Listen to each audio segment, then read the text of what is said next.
तुमचं ज्ञान आणि आमचं विज्ञान जर एक झालं ना तर कित्येक गरजूंचे प्राण वाचू शकतील. माणसाच्या आयुष्यात दोनच जण महत्वाचे असतात.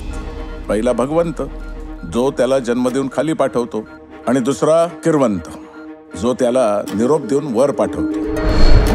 जा बघा कोण आलंय ते. कुणी आलं नाही, गेलं असेल. कसं काय बोलवतो तुम्हाला हे सगळं? हे बघ सुनंदा, माणसं जाणार तर आपण खाणार. आयुष्याचा प्रवास संपतो तेव्हा एका नवीन आयुष्याचा प्रवास सुरू होतो आणि याची तुम्हाला जाणीव करून देण्यासाठीच आम्ही इथं आलो. मी किरवंत आहे, किरवंत. तुमच्यासारखे बुद्धिवंत, प्रज्ञावंत, धनवंत, गुणवंत सगळी थोतांड आहेत, थोतांड. पण जे ज्ञान समाजाच्या उपयोगी पडत नाही ते ज्ञान व्यर्थ आहे गुरुजी. अरे असले 100 डॉक्टरना मी माझ्या धोत्राच्या सोग्यात गुंडाळून फिरतो. डंख मारीला काय झालंय? अगं सुनंदे, अंत्यविधी होणार नाहीये.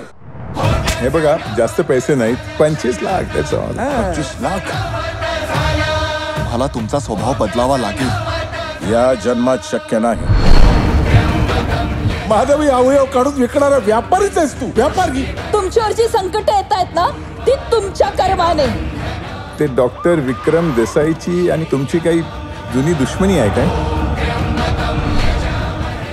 अजून काही बोलले ना तर मी ठार मारेन यांना. तुमच्या मुलाबद्दल पूर्ण सहानुभूती बाळगून मी तुम्हाला एवढंच सांगतो की तुम्हाला मदत करण्याआधी मलाच काय, देवाला सुद्धा 10 वेळा विचार करावा लागेल.